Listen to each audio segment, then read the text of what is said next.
Good afternoon, class. This is Dr. Ezuruike from the Department of English and Literary Studies.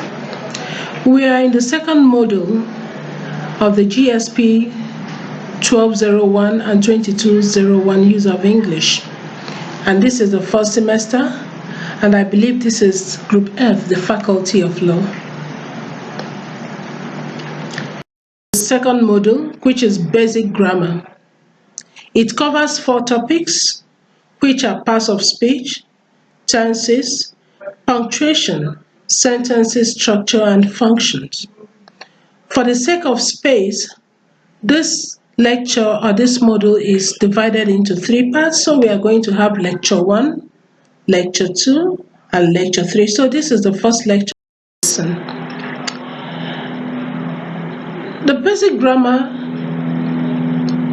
covers the basic components of grammar, and the first of which we are going to take is the parts of speech. There are 8 parts of speech, and these are also called word classes. Word classes includes the noun, the pronoun, the verb, the adjective, the adverb, the preposition, the conjunction. These parts of speech are divided into 2. We have the group called the content words and the other group, the function words. The content words are those word classes whose words have their own inherent meaning and give specific information about them. Content words are the noun, the verb, the adjective, and the adverb. These content words are also known as open classes. They are open classes because they allow new words in the classes. The second group are known as the function words. They are those word classes which help to connect important information in the sentences. The function words are necessary for understanding the language in terms of the relationships that exist among words in a given sentence. These function classes or function words are also known as grammatical word classes, and they include the pronoun, the preposition, the conjunction, and the interjection. The function word classes are also classified as closed classes because they do not take new words in the noun. The noun gives information about names of persons, places, things, objects, ideas, concepts, emotions, or events. We can classify the noun into 4 types. We have the common noun, and this is also known as a general name of things. For example, we have car, school, tree, stone, laptop. This is different from the proper noun, which is the second type of noun. The proper noun is a particular name of a person, place, objects, or things. We have Bayero University, Kano, as a proper name. We have Amina Adamu as a proper name. We have Maltina. The third type of noun is a collective noun. It is a noun given to a collection of noun items. For example, we have a bouquet of flowers, a galaxy of stars, a pack of cards, a pair of shoes, a flock of sheep, choir, team, and crowd. We have many other examples. And the fourth type of noun which we have here is the abstract noun. The abstract noun are nouns that are not concrete. In other words, they are words which you cannot touch, feel, or even see. The 5 senses cannot detect an abstract noun. We have examples like anger, happiness, slavery, liberty, generosity, democracy. Examples. We can further divide the noun into countable and mass noun. The countable nouns are those nouns which we can count, while the mass noun, which are also called non-count noun or uncountable noun, are noun words which we cannot count. Sometimes we may count those nouns, but the nature of the language does not permit us to call them countable noun. For example, we have furniture. We can count furniture, pieces of furniture, but they are also seen as mass noun. The plural countable nouns take the plural forms such as cars, teeth, children, oxen, wives, ladies, or churches, while the mass noun are often uncountable, and they are treated as a unit when they occur in a group. For example, we have furniture, water, bread, sand, grass, information. Sometimes this mass noun can be counted, but they will be treated as a unit. For example, we can say pieces of furniture and not furnitures. We can say loaves of bread or slices of bread, but not breads. Grammatical functions of noun. The noun performs various grammatical functions. The first we are going to look at is the subject. A noun performs the role of a subject when it performs the action or is being the verb in the sentence. The basic position of a subject is before the noun. Example, Mary is happy. Mary is the subject because she or Mary is the person who is happy. The man bought a car. The man is the subject because he is the doer of the action. Object is the second grammatical function. A noun performs the function of an object when they complete the meaning of the verb or received the action of the verb. Objects occur after a transitive verb. Example, Mariam broke the vase. The vase is the object because it receives the action of the verb broke. He ate potatoes. Potatoes is the object. These are what we call direct object because they receive the direct impact of the verb. The third is the indirect object. This function of indirect object is different from that of the direct object. While direct objects receive a direct impact of the verb, an indirect object is the item which moves from the subject to the direct object. Example, he bought his wife a dress.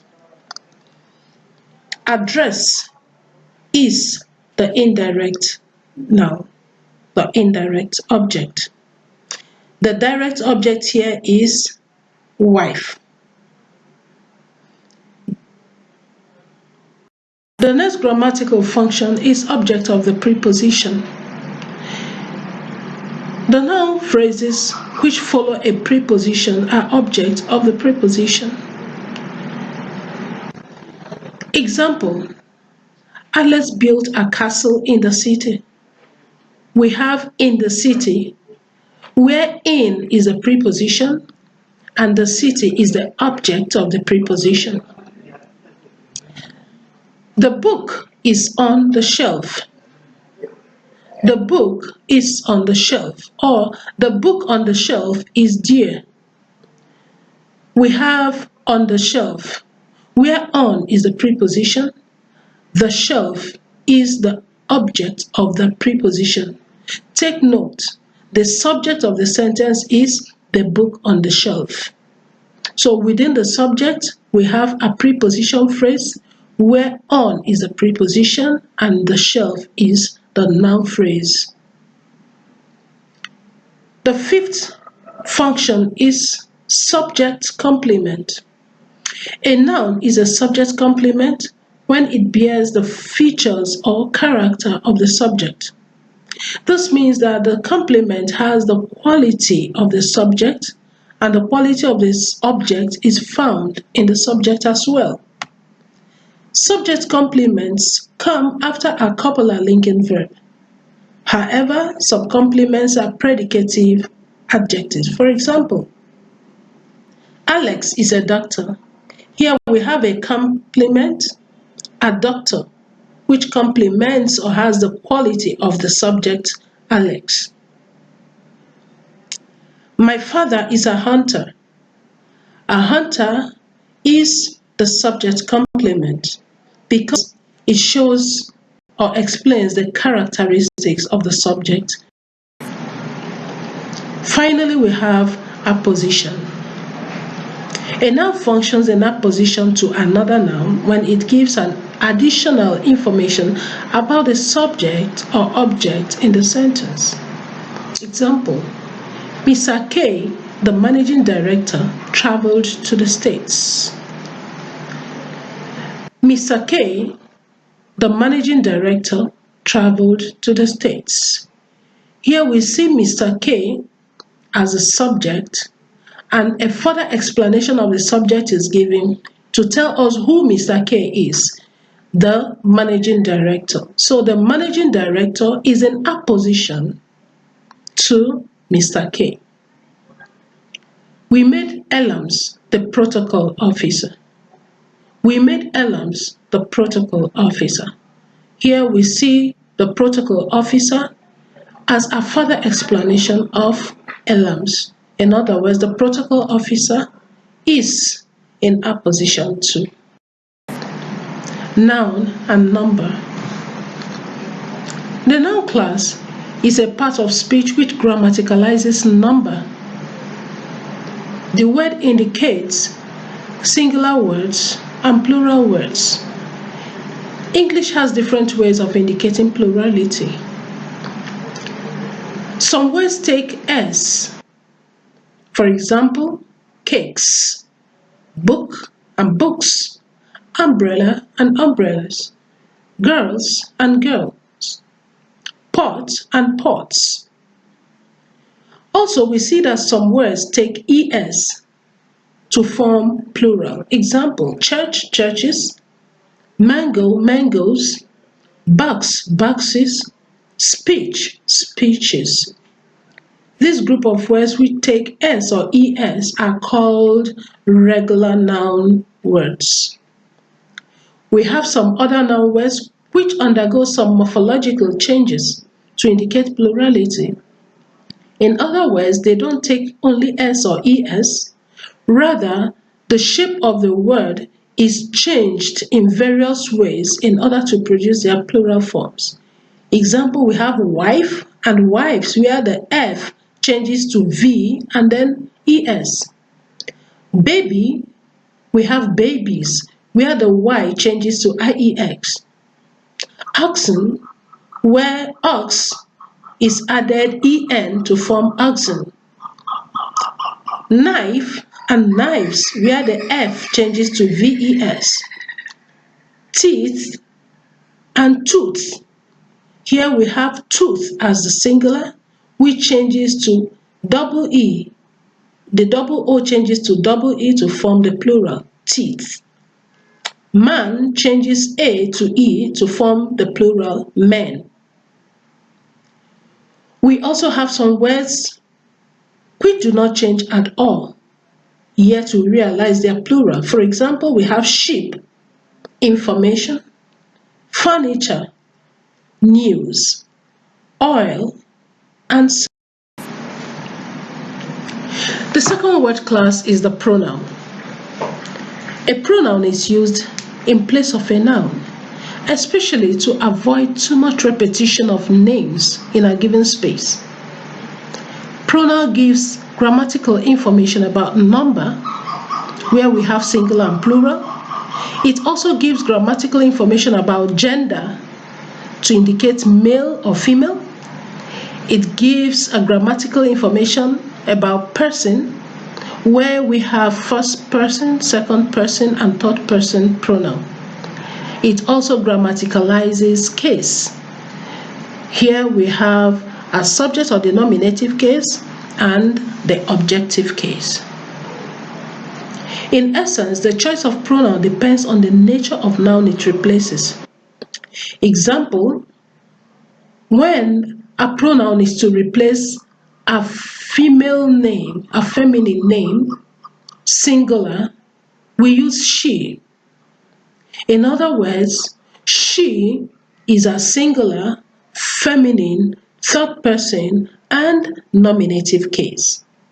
While the use of us is plural, it is not gender specific, it is first person and objective case. The table below shows grammatical information of the English pronoun. We can see the first person, singular, as, and plural, where the first person singular subject is I, object is me. The first person plural subject is we, and object is us. The second person singular and plural subject and object remain you. The third person singular, we have subject she, he, and it, while the plural is they. The third person singular object, we have her, him, and it, where the plural is them. Types of pronoun. We have the demonstrative pronoun. These are pronouns that point out a particular person or thing. They include this, these, that, and those. We have to take note that the demonstrative pronouns are used based on the number of the noun and the distance between the speaker and the noun they represent. For example, this, THIS, is used for a singular noun which is closer to the speaker, while these, THESE, is used for plural noun which is closer to the speaker. That is used for a singular noun which is farther away from the speaker, while those is used for plural noun which is further away from the speaker. Interrogative pronouns. These are used to ask questions. They include words like what, who, whom, whose, and which. For example, what is your favorite color? Who gave you my book? Which is yours? Whose bag is this? Possessive pronouns. These are pronouns formed from possessive adjectives. They include his, ours, its, yours, theirs, and mine. Example, this book is mine. The choice is yours. The pen is hers. These glasses are. Relative pronoun. The relative pronouns are similar to interrogative pronouns, except that relative pronouns introduce subordinate clauses.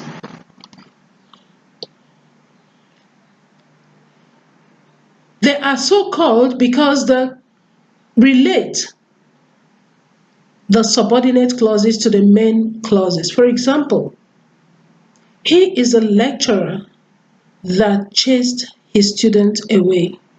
Now we have two sentences or two clauses here. He is a lecturer. The second sentence, the lecturer chased his student away. Joining these two sentences, we use the relative pronoun that. So we have he is a lecturer that chased his student away. We can also use who in place of that. He is a lecturer who chased his student away. We should understand that who is used in place of a person, which is also used in place of a thing. We can have, these are the chairs which I told you about, where which is used to refer to the chairs, which is an object. Reflexive pronoun. When pronouns combine with suffixes self or selves in plural, they form what we call reflexive pronouns. They are called reflexive because they refer back to the subject of the sentence. For example, she is deceiving herself. Herself is a reflexive pronoun here. You have said it yourself. Yourself is used when you are referring to a singular, and yourselves is used when referring to a plural noun. Musa locked himself up. They ended up hurting themselves. The verb. The verb shows an action, state, process, or events by the subject. Verbs carry the tense in a sentence, thus it denotes the time an action is performed or the state of being at a given time. The main function of a verb in a sentence is predication. Based on tense, verbs are divided into regular and irregular verbs. A regular verb takes ed past tense suffix and ed perfect tense suffix. Example, we have cook, where cooked is the past tense and cooked is also the perfect tense. We have walk, walk, past tense, walked, past perfect tense. Wait, waited, past tense, waited, past perfect tense. We have the irregular verbs. The irregular verbs do not take ed suffix, but have a different word as is, past, and perfect tense forms. Example, we have go, went, gone, where went is the past tense and gone is the perfect tense. We have buy and bought as the past tense and as the perfect tense.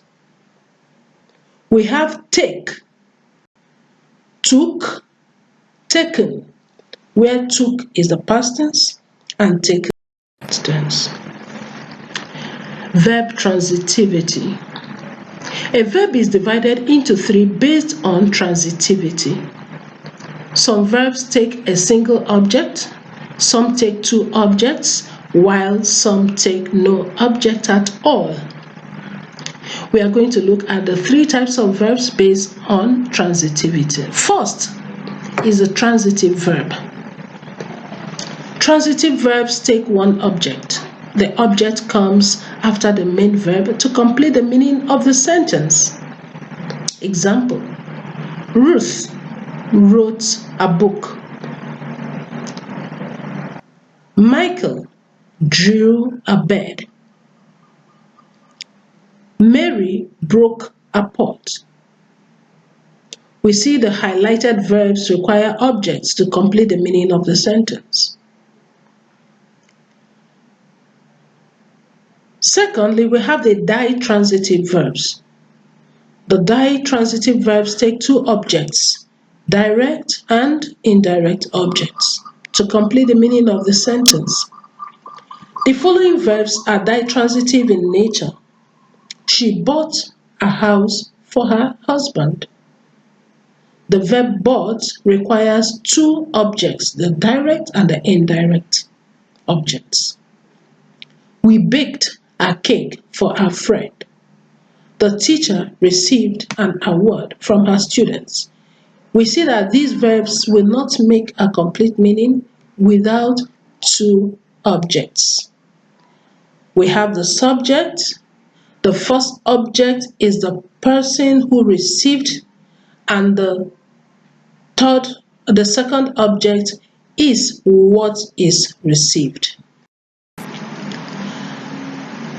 The third type of verb is the intransitive verb. Intransitive verbs do not take an object. The inherent meaning of the verb completes the meaning of the sentence. Other words or phrases may follow an intransitive verb, but that does not make them objects of the verbs. They may be adverbials. Example, Maria sneezed. Sneezed is an intransitive verb. It doesn't require an object.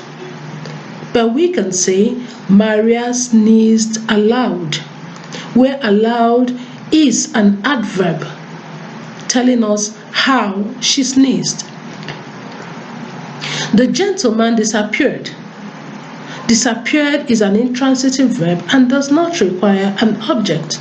But we can say the gentleman disappeared at once, where at once is an adverbial telling us when or how he disappeared.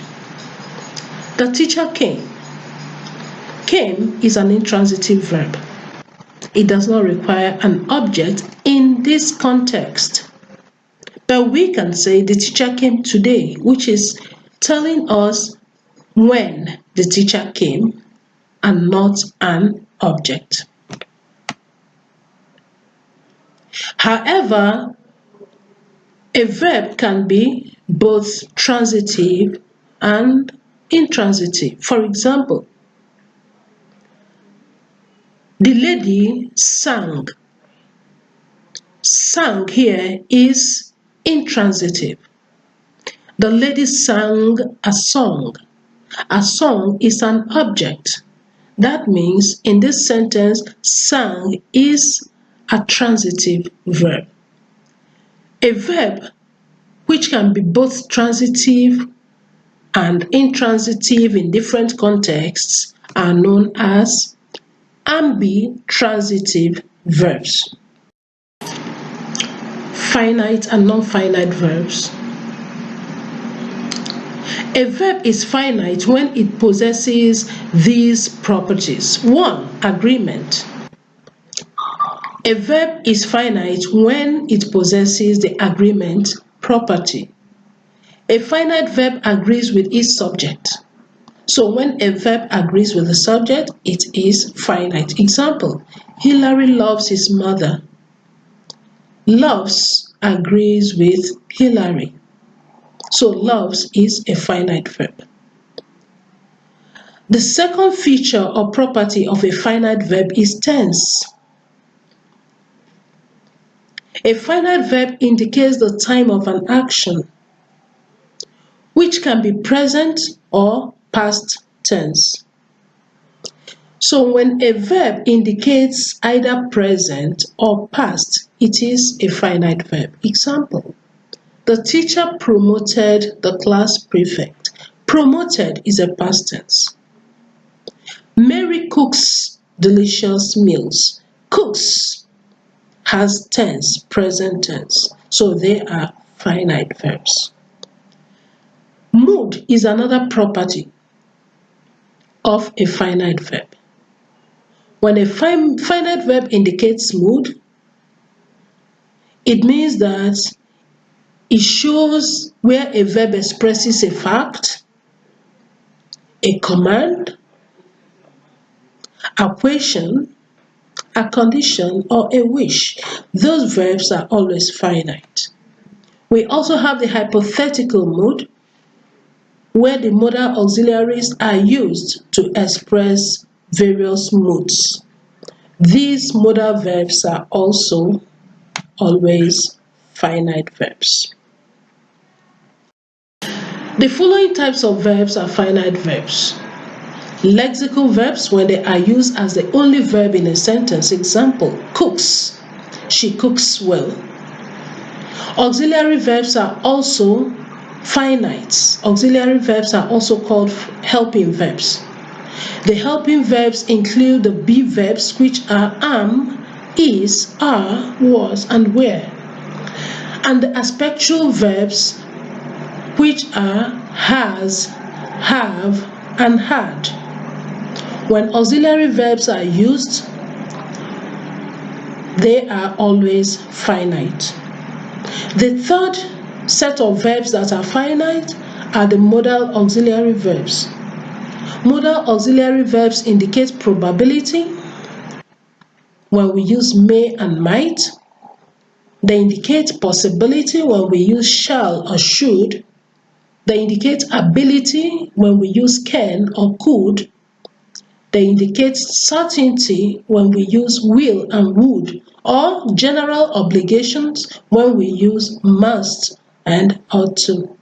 Whenever we use the modal auxiliaries, they are also finite. Non-finite verbs. English has two non-finite verbs, and they are infinitive participles. Infinitive verbs are non-finite verbs. They occur in their bare forms. That means they do not take inflections. Infinitive verbs do not agree with the subject or indicate tense. Infinitives occur with infinitive to before the verb. Example, to go, to sing, to cook. I would like to go. Her mother taught her how to cook. She was able to sing at the party. Sometimes infinitive verbs do not go with infinitive to. For example, I saw him take the apple. Here we see that take does not go with the infinitive to.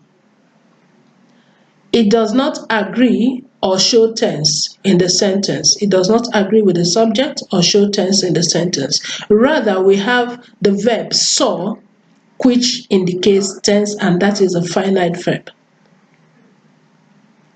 So we ought to understand that when a non-finite verb is used, one, it will always occur with another verb, which is a finite verb in that sentence. Where you have two verbs in a simple sentence, the first or one of the verbs will be finite, the other will be non-finite. Non-finite verbs do not take inflections. By inflections, we can't have s added to it, or ed added to it, or ing added to it. That means they go without any inflection. Sometimes we have the infinitive to used before them. The infinitive to is different from the preposition to. The preposition to precedes a noun or a noun phrase or a pronoun, whereas infinitive to precedes a verb in its bare form. Participle is the second type of non-finite verb. This is a non-finite verb which indicates whether an action is ongoing or completed. By ongoing, we also say it is a continuous or progressive form, while the completed is a perfect form. Thus, we have present progressive or present continuous participle.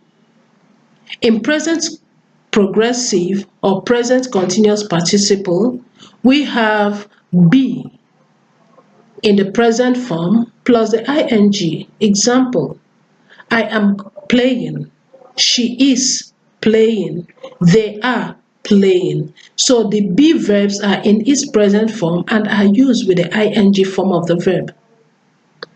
Where the past progressive uses the past form of the be plus the ing form of the verb. Example, I was playing, she was playing, they were playing. The present perfect shows a completed action. We indicate this by using the present form of the have, aspectual have, plus the past participle form of the verb. Example, he has taken the office.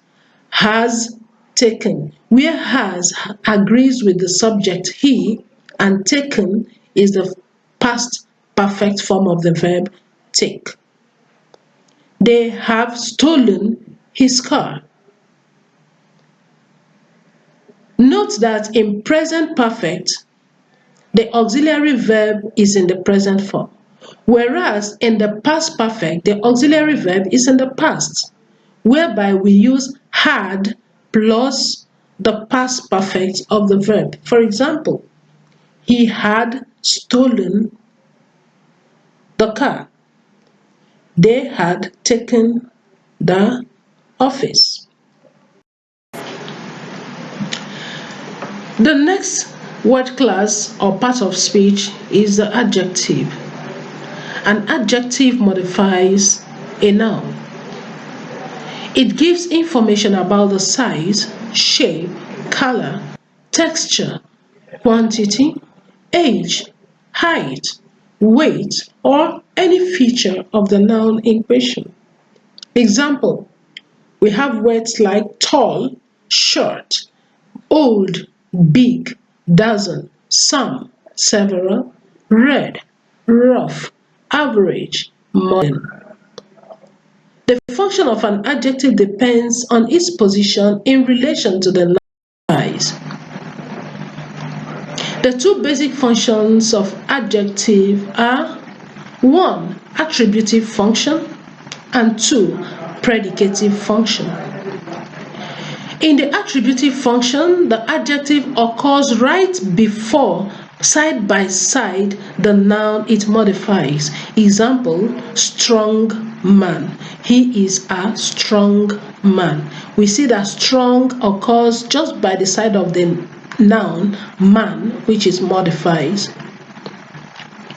The predicative function of adjective occurs, we see that the adjective occurs after the predicate, which is the verb.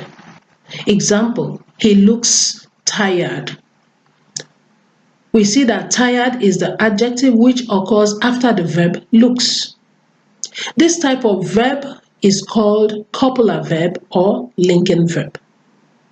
That means an adjective follows a copular verb, and in some cases, a noun follows a copular verb. And when that happens, we say that the adjective or the noun is a subject complement. For example, Mike is a doctor. A doctor is a noun complement.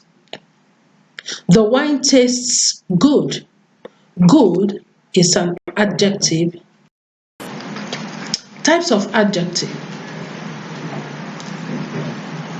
We have adjective of quality. It gives information about the quality of a noun.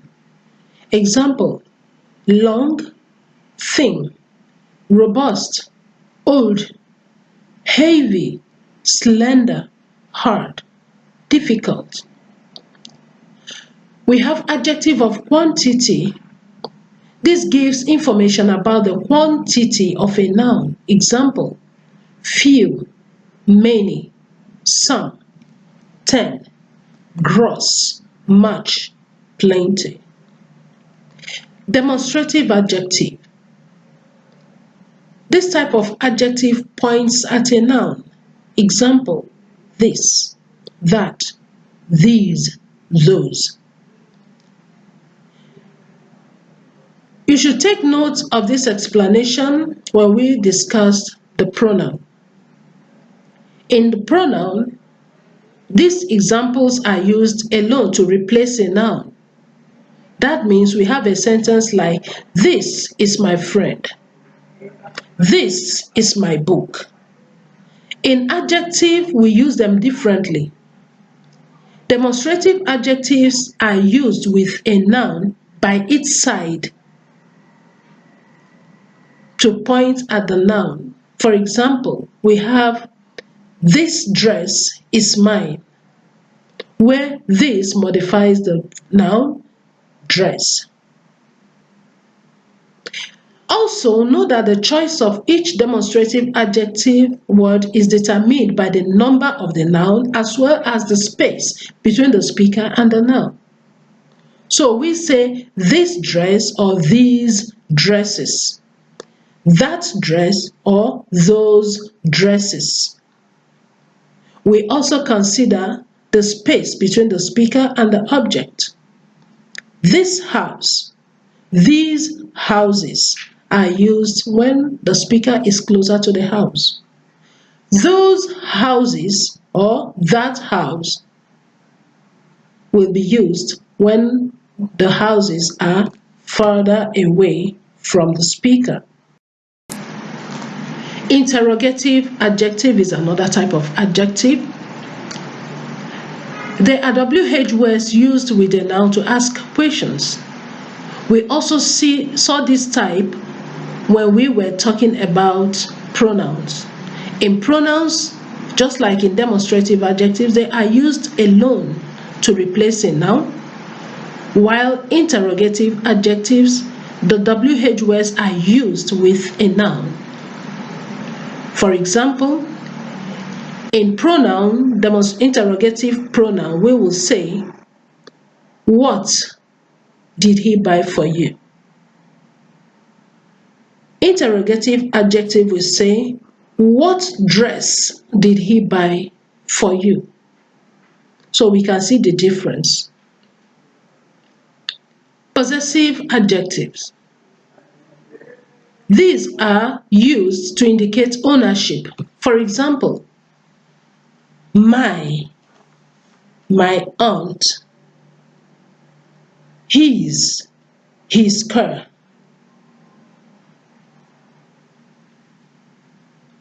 So we use possessive adjectives to indicate ownership. We use them alongside the noun they modify. Another feature of adjective which we can look at is the comparison of adjectives. Adjectives are used to indicate degrees of comparisons. And we have 3 levels or 3 degrees of comparisons. They are the positive, the comparative degree, and the superlative degree. The positive is the adjective word, for example, tall. The comparative is when we are comparing 2 noun items. So we can use tall for a single person, and in comparison we say taller. So the boy is taller than the girl.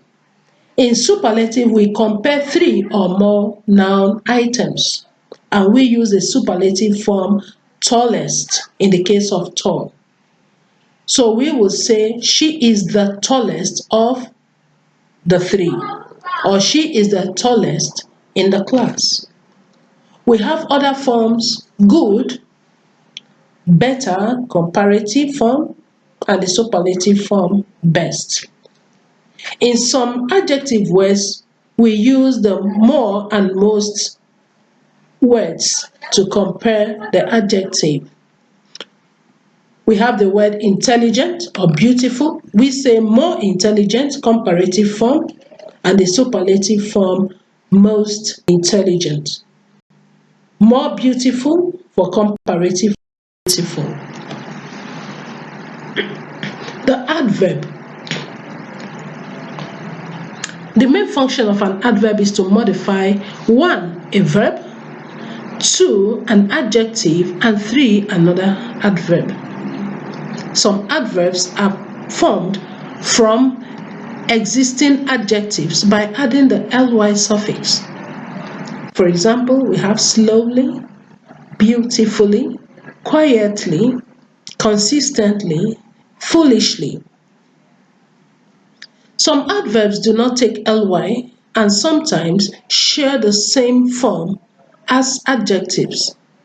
For example, we have well, fast, far, even, often, never, hard, here, long, low. We should take note that we have a word lowly, which is different from the adverb form low. By lowly, we have a different meaning of something that is common or someone who is common or poor. We also have the word hard, which means differently from hardly, where hardly means rarely. Adverbs also occur as phrases. For example, we have in the house, over the fence, out of the field. We have different types of adverbs. First, we have adverb of manner.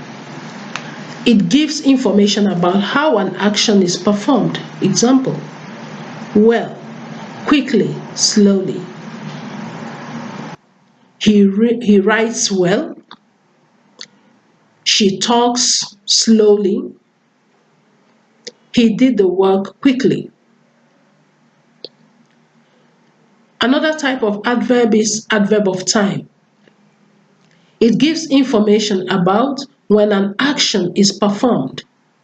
Example, soon, now, still, tomorrow, today, in the morning, yesterday. Adverb of place. It gives information about where an action is performed. Example, here, there, in the field, on the table. Adverb of frequency. It gives information about where an action is performed. Example, daily, always, usually, often, frequently, never. Adverb of degree. It gives information about how much an action is performed. Example, very, true. We have come to the end of the first part of the second module. Thank you for listening and click to enjoy the second lecture of Module 2. Thank you.